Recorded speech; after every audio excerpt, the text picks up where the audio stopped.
Bonjour à tous, c'est Claire, bienvenue dans cette vidéo où nous allons, dans laquelle nous allons explorer un tarot, euh, plus un livre qui est associé à ce tarot et un livre d'exercices qui pour moi est indispensable pour vraiment utiliser complètement ce jeu. Alors, ce jeu s'appelle Art History Tarot for Past Lives, c'est-à-dire que c'est un tarot qui a été spécialement créé pour aller explorer ses vies antérieures. Je sais que c'est un sujet qui intéresse pas mal de gens. Je sais que pas mal vont être déçus parce qu'il n'est pas en français, mais j'avais quand même envie de vous le présenter pour ceux qui parlent suffisamment bien anglais, et puis pour ceux qui auront le courage d'utiliser Google Trad pour faire notamment les exercices. Alors, donc là, j'ai trois choses. J'ai donc les cartes de tarot dans un super joli sac qui est à l'image de Red Orchid Publishing. Hein, vous voyez, on a une orchidée rouge. On a les cartes qui sont dans une boîte en carton. Et puis, c'est un jeu qui a été réalisé, je vous montrerai toutes les cartes ensuite, à partir d'anciens tableaux. Donc voilà, elle a repris en fait pour exprimer les différentes époques et les différentes situations de vieux tableaux. Et je trouve que c'est très bien trouvé parce que justement on a ce lien avec l'histoire. Alors donc on a d'abord le jeu. On a le jeu qui arrive avec un livre. Dans ce livre, on a l'explication de comment faire une lecture avec ce type de tirage. Voilà, donc on a d'abord quand, comment. Même chose, quand ça, enfin, on va chercher celle qui donne les informations sur quand. Quelle est la carte qui va donner l'information sur quand. Après, l'influence du passé, les qualités intérieures, comment est-ce que les gens me voient et comment est-ce que cette ancienne vie se manifeste aujourd'hui. Alors, c'est absolument pas un tarot pour les débutants. C'est-à-dire, enfin, c'est pas, on va dire, un set pour les débutants. Ça demande du travail, mais le travail sur les vies antérieures, c'est pas quelque chose qui est superficiel où on prend une petite carte et puis c'est bon. C'est quelque chose qui demande d'aller chercher aussi à l'intérieur des tripes et de travailler à partir de ça. En tout cas, moi, c'est mon expérience. Tous les autres jeux que j'ai pu voir, j'ai pas trouvé que ça avait enfin, en tout cas, si on n'a pas déjà travaillé sur cette idée de vie antérieure, ça apporte pas grand-chose. Donc ici, j'aime beaucoup parce que on a vraiment cette idée de je fais mon tirage, je fais une photo que je laisse poser et je vais réfléchir sur mon tirage. Donc ça demande de l'énergie et de l'investissement. Et plus je vais m'investir, plus je vais mettre de l'énergie et plus je vais avoir des informations qui vont m'être utiles. Parce que aussi, connaître ses vies antérieures, à quoi ça sert? Bon, il y a un côté fun et on peut très bien le faire au niveau fun, c'est bien aussi. Hein, voilà, la vie, elle est faite aussi pour parfois se faire plaisir. Mais si on veut vraiment faire un travail avec, on a cette idée de je vais m'investir et je vais voir en quoi ça touche ma vie, comment est-ce que je peux transformer, etc. Donc voilà. Donc ça, c'est vraiment le tirage le plus important. Et puis ensuite, on va avoir pour chaque carte, donc une reproduction de la carte, le nom traditionnel de la carte, l'énergie, route énergie, l'énergie de base, et dans une vie passée, un endroit et time à un moment. Voilà. Donc vous allez voir que sur les cartes, on a ça. Donc après, il va falloir faire une synthèse et aussi cette synthèse, elle va se faire à partir de ce que l'on sent, de ce qui va remonter à la surface. C'est-à-dire que par exemple, le timing, on va avoir plusieurs cartes qui vont peut-être apporter cette information de timing, ou alors le timing va être assez flou dans le tirage, donc il va falloir aller ressentir qu'est-ce qui est juste. Et du coup, bah, j'aime bien parce que ça permet une ouverture. Excusez-moi. Donc voilà. Alors on a des cartes. Donc la première c'est la carte You, moi en fait. Après on a des cartes, là celle-ci c'est la carte de l'Afrique, mais vous voyez qu'elle est aussi liée à une période qui correspond, je crois, la plupart du temps au tableau, mais pas que. Non, vous voyez là c'est 17e siècle. Et là, il ne parle pas du XVIIe siècle. Donc après, on a et des cartes de lieu et des cartes de timing, donc avant Jésus-Christ, des cartes de position, de père, de mère, d'amoureux, de la religion, la force. Donc les cartes sont pas toutes faites de la même façon. C'est pas toutes, par exemple, toutes des cartes de lieu et puis auxquelles sont associés un timing et une position. Non, on va avoir des cartes différentes.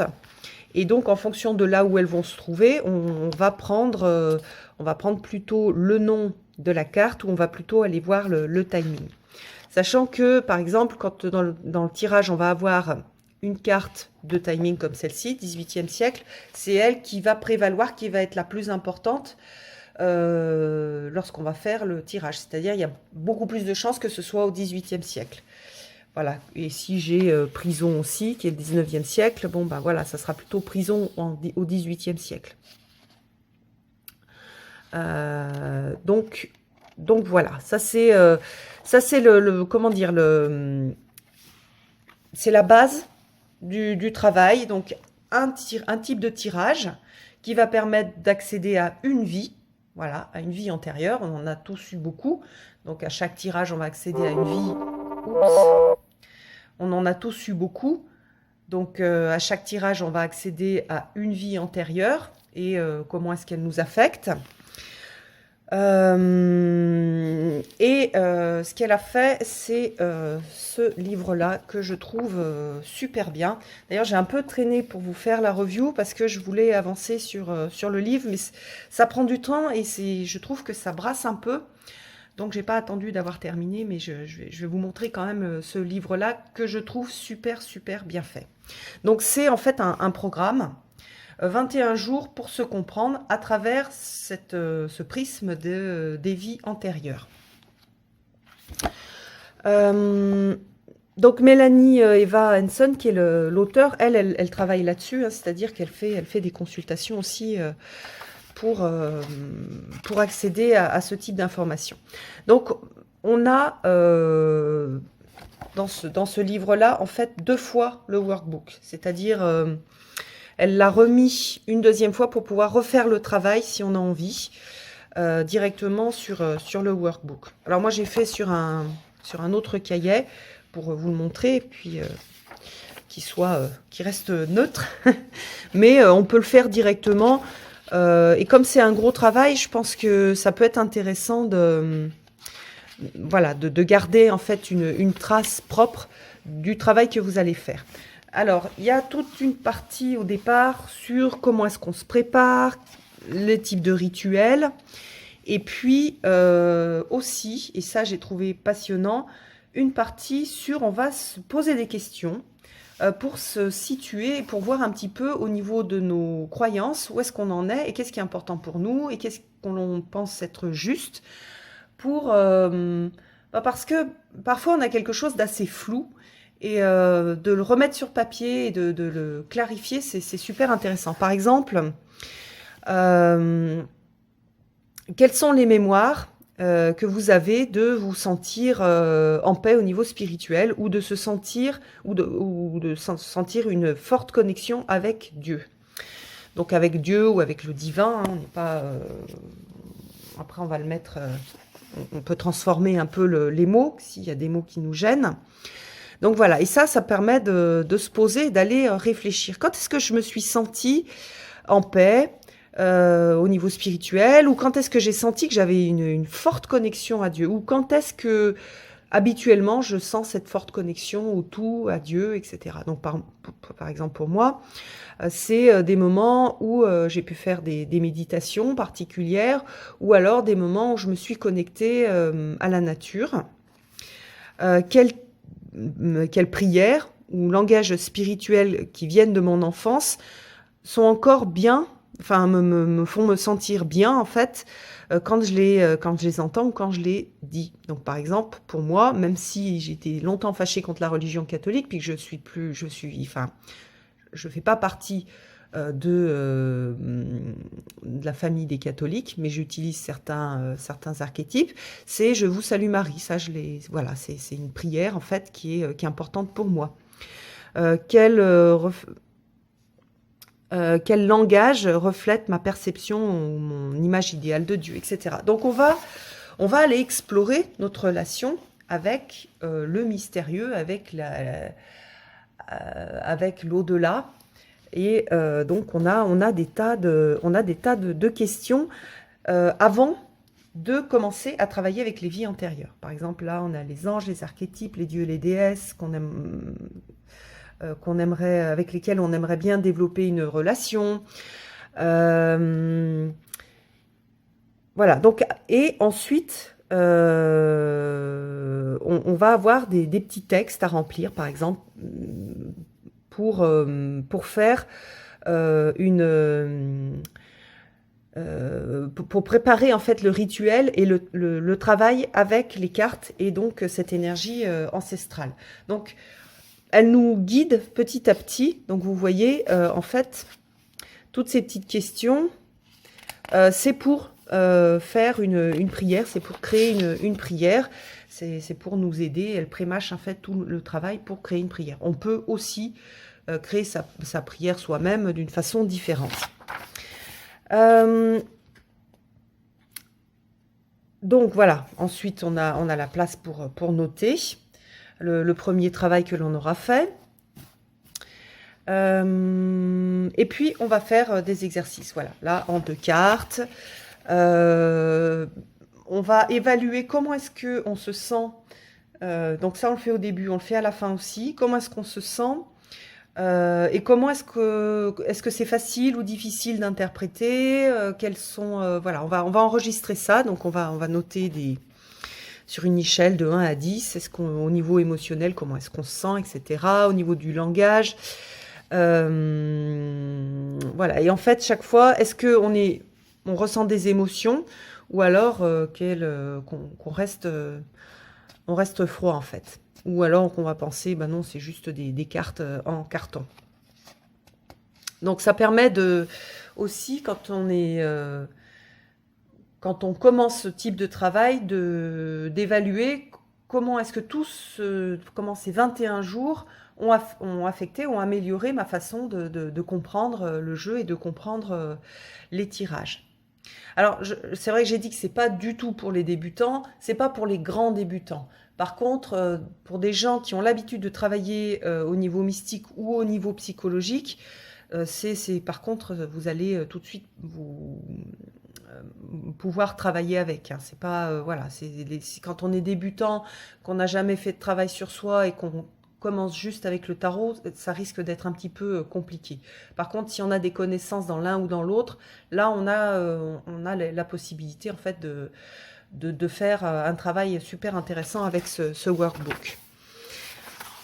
Donc ça c'était, voilà, alors ça c'était la préparation. Puis après on va avoir donc du jour 1 à 3 des tirages pour avoir l'essence spirituelle. Alors on a des informations, des interprétations de cartes. Alors ça, à chaque fois, ce sont des guides, ce sont des idées. Moi, je vous conseille de le lire, même si vous connaissez bien le tarot, pour aussi apporter d'autres informations. C'est toujours intéressant, voilà, ça parle ou ça parle pas, on va le garder ou non, en fonction de comment est-ce que ça va résonner. Mais je trouve que quand même, c'est bien fait, que ça serait dommage de s'en priver. Et puis voilà, on va avoir des tirages où on va travailler sur ces vies antérieures.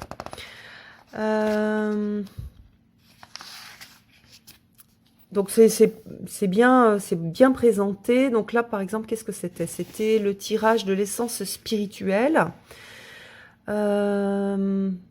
avec oui, 3 cartes d'essence spirituelle, l'impact de ses qualités sur sa vie et qu'est-ce que ces qualités, en quoi ces qualités me rendent vulnérable. Voilà, donc c'est pas à chaque fois une carte, il y a aussi plusieurs cartes qui peuvent donner des informations. Et puis à chaque fois, on a l'idée de le tirage, après la déconstruction. Enfin, la déconstruction, ça permet aussi de reconstruire après. Donc c'est un peu plus, elle appelle ça déconstruction, c'est plus comme si on faisait un examen au microscope, voilà, et qu'on regardait les différentes parties. Et à partir de ces différentes parties, on va avoir des informations. Donc voilà, alors vous voyez qu'on a des choses qui sont assez complexes. On a plusieurs types de façons d'interpréter. Et on va voir aussi à travers ces exercices quels sont les types d'interprétation qui nous plaisent le plus, qui nous ressemblent le plus. Et puis voilà, donc voilà, on travaille sur les phobies, les peurs, les rêves, les life goals, les missions de vie.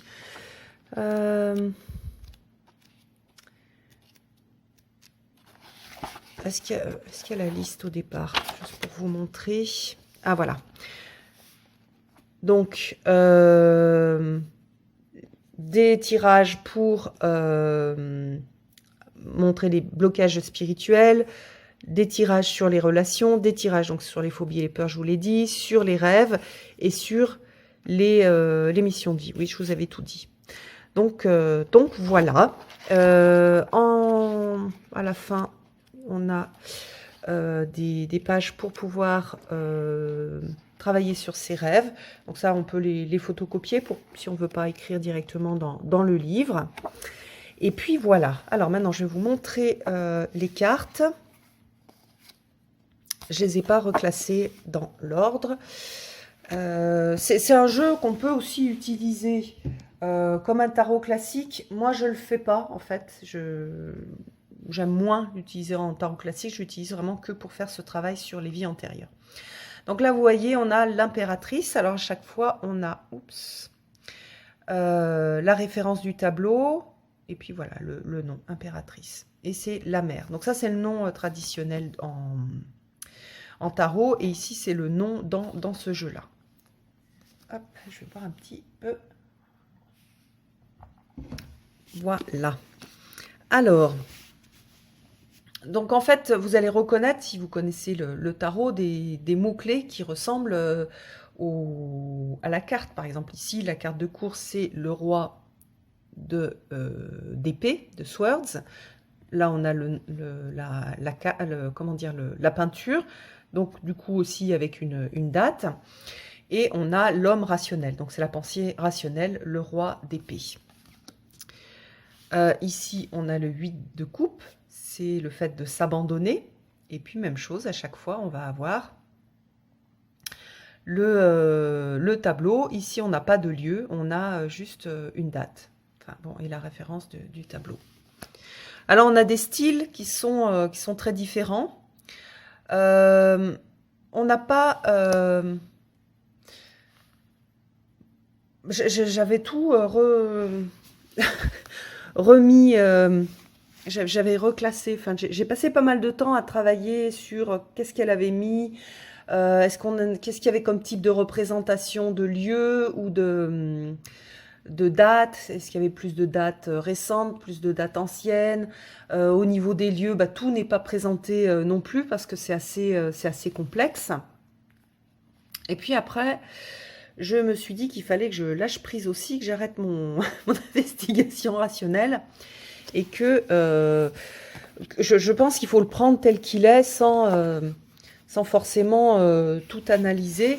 Si les cartes doivent sortir, si les guides veulent nous donner des informations sur nos vies antérieures, eh bien, ils trouveront quand même, il y a énormément de cartes quand même pour donner des informations, même si je trouve qu'il y a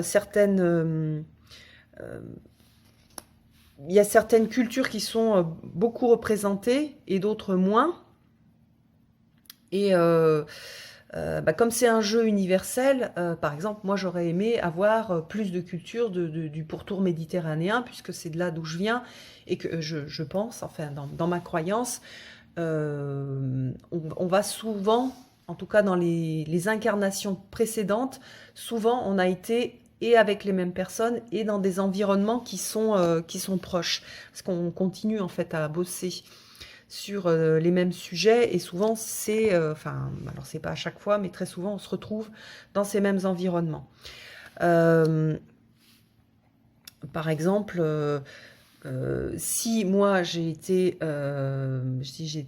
eu une incarnation en Corée, c'est une incarnation qui est très ancienne, c'est pas une incarnation qui est récente. Par contre, voilà, la Grèce, l'Angleterre, etc. Alors après, dans les tirages que j'ai faits, j'ai retrouvé des incarnations où j'étais en Inde et au départ, je me suis dit, tiens, c'est étrange. Et en fait, c'est vrai que la Compagnie des Indes, les Indes britanniques, etc., ça par contre, ça me parle. Donc j'ai retrouvé en fait cette ancienne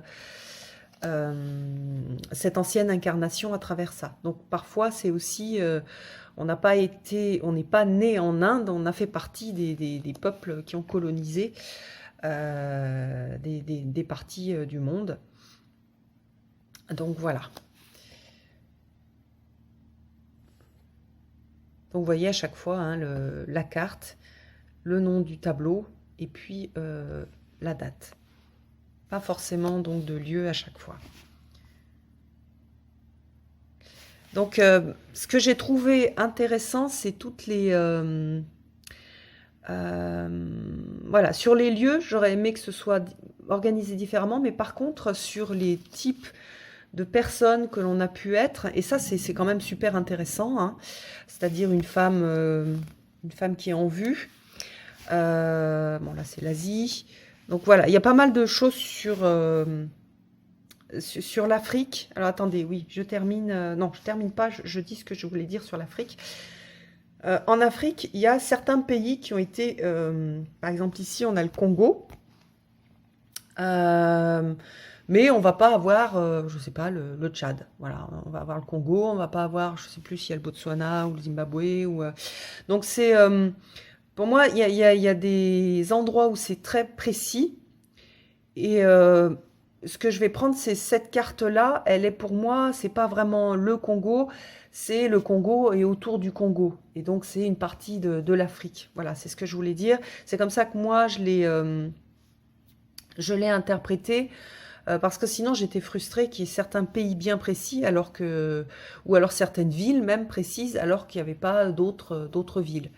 Voilà, il y a Paris, je crois, mais il n'y a pas, voilà, il y a pas Lyon. Donc, si jamais j'ai vécu à Lyon avant, je vais avoir juste l'information de Paris. Donc, je vais prendre Paris et puis plutôt la France.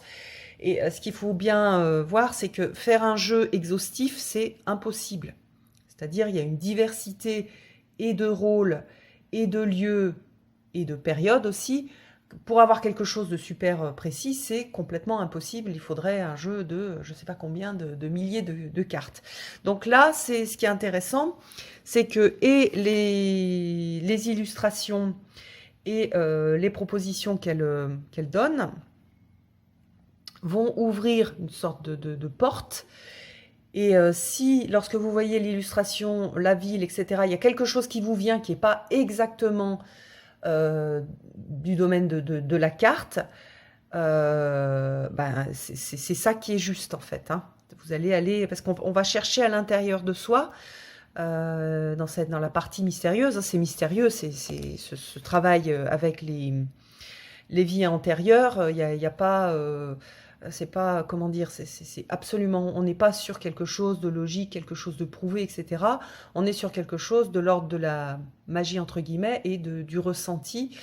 et de l'exploration du mystérieux. Donc il faut être capable d'élargir et d'aller connecter cette partie qui est en soi. Je pense que la personne la plus indiquée pour vous dire quelle était votre vie antérieure, c'est vous-même, parce que vous allez, à travers des petits détails, percevoir des choses qui vous sont propres, qui vont résonner à l'intérieur, et en plus, vous allez en faire quelque chose. Alors pour l'instant, j'ai fait aucun tirage pour d'autres personnes que moi. J'attends de maîtriser un petit peu mieux la technique. Moi, je faisais des choses beaucoup plus simples, et c'est vrai que j'aime bien le côté, je m'approprie en fait le tirage. C'est pas quelqu'un d'autre qui m'apporte l'information, c'est moi qui vais le chercher. Mais c'est pas toujours évident, et à travers un tirage, on peut aussi donner des pistes de réflexion, des pistes de travail, des pistes de guérison aussi pour d'autres. Et donc voilà. Mais ça, j'ai pas encore énormément. Enfin, j'ai pas du tout avec ce jeu-là fait de tirage pour d'autres personnes. Mais je pense que je le ferai, et pour voir aussi comment est-ce que ça peut éclairer. Comment est-ce que ça peut éclairer d'autres personnes qui n'ont pas l'habitude de travailler avec les cartes. Donc vous voyez, on a l'esclavage, on a les flammes jumelles. Je ne sais plus comment elle a. Moi, le problème des flammes jumelles, c'est que ça fait. C'est pas là. C'est. On n'a pas tous la même vision des flammes jumelles, et malheureusement, parfois, ça entretient une fragilité émotionnelle. C'est cette idée de flammes jumelles fantasmées, où on cherche en fait sa moitié, et on cherche une moitié parfaite, et dans l'incarnation, ça n'existe pas en fait des personnes parfaites et des relations parfaites. Donc souvent j'ai vu des gens qui parlaient de flammes jumelles, et ça leur faisait plus de mal que de bien, et je trouve ça vraiment dommage. Après, moi je crois pas trop aux flammes jumelles, enfin en tout cas comme c'est exprimé, mais plutôt je crois, et c'est une croyance personnelle, hein, c'est chaque fois là, on est dans le monde du mystérieux, donc il n'y a même pas de discussion en fait à avoir, il y a juste à écouter puis voir si ça résonne en soi ou pas. En tout cas, moi, ce qui résonne, c'est on va avoir plusieurs incarnations avec les mêmes personnes. On va continuer certaines histoires, on va continuer à travailler, on va aller voir les choses d'un point de vue différent. Par exemple, une flamme jumelle, ça pourrait être... j'ai peut-être déjà vécu avec mes enfants, j'ai peut-être déjà vécu avec des compagnons. Mais dans ces relations-là, c'était pas mes enfants, c'était peut-être mon fils, c'était peut-être ma mère. Voilà, les places sont en fait changées pour avoir des perspectives différentes, et pour pouvoir apprendre des choses, et pour pouvoir avancer en fait sur ce chemin de vie. Je suis pas sûre que on se retrouve à chaque fois en couple avec la même personne, par exemple. Je crois que on a des rôles qui vont différer. Donc voilà. Donc c'est le 10 de coupe. Je voulais juste regarder comment elle l'avait. La réalisation émotionnelle. D'accord. Elle a cette vision de tout le monde a une flamme jumelle, mais pas qu'on ne voit pas forcément dans toutes les vies. Ok. Donc, aussi, ce que je voulais vous dire, c'est chacun a sa propre vision, et c'est sa propre compréhension et son ressenti, en fait, sur les vies antérieures. Et s'il y a des choses qui ne vous parlent pas dans le livre, vous pouvez comment dire, l'interprétation qui est juste, c'est pas ce qui vous parle pas dans le livre, c'est ce que vous ressentez, ce qui est juste pour vous. Voilà. Il y a vraiment encore plus sur ce sujet-là quelque chose de personnel à développer et mettre en premier plan et privilégier ce qui est personnel et ce qui est du ressenti personnel. Et puis aussi être sur l'idée de qu'est-ce qui est utile pour moi, qu'est-ce qui m'aide à avancer dans cette vie-là, qu'est-ce qui m'aide à guérir, qu'est-ce qui m'aide à transformer, qu'est-ce qui m'aide à comprendre, qu'est-ce qui m'aide à transmuter, qu'est-ce qui m'aide à guérir. Voilà, c'est ça en fait, il faut vraiment garder ça dans ce travail. D'ailleurs, dans tout tirage de cartes, pour moi, si ça sert à rien, ou si ça fait plus de mal que de bien, faut arrêter. Donc voilà. Si c'est quelque chose si vous avez besoin aussi de vous reconnecter à des vies antérieures qui vous font rêver, vous pouvez aussi mettre ces intentions-là. Des vies où vous avez été mieux, des vies qui ont été plus faciles. C'est pareil, c'est toujours intéressant de le faire parce que ça va vous apporter du bien-être. Voilà, soit ça apporte du bien-être, soit de la compréhension, mais toujours dans cette idée d'avancer sur son chemin de vie, de comprendre, de guérir, etc. Voilà. L'Australie, vous voyez, quand on a vécu longtemps, donc qu'on a été le vieil âge, la sœur. Il y a vraiment il y a des super jolies illustrations. Avant Jésus-Christ, le poison, la violence, l'oppression, l'Espagne, le conflit, leçon karmique, la mort, maladie chronique. Après, on a une date, 18e siècle.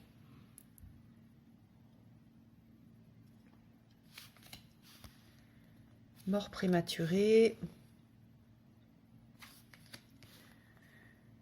femme rationnelle, c'est Élisabeth Ière. Ça doit être la reine d'épée. La migration et puis le haut Moyen-Âge. Donc voilà pour la présentation de ce jeu qui est vraiment super original parce que je ne connais pas d'autres jeux sur les vies antérieures qui soient aussi fouillés, aussi travaillés et qui permettent d'aller explorer, de faire cette exploration. Le Past Lives Workbook, c'est possible aussi de le faire, en fait, de travailler avec ça, de travailler avec ce livre, avec autre chose que le tarot, ce tarot-là. Voilà. C'est un peu plus compliqué parce qu'il y a un peu moins d'informations sur un tarot classique, mais on peut quand même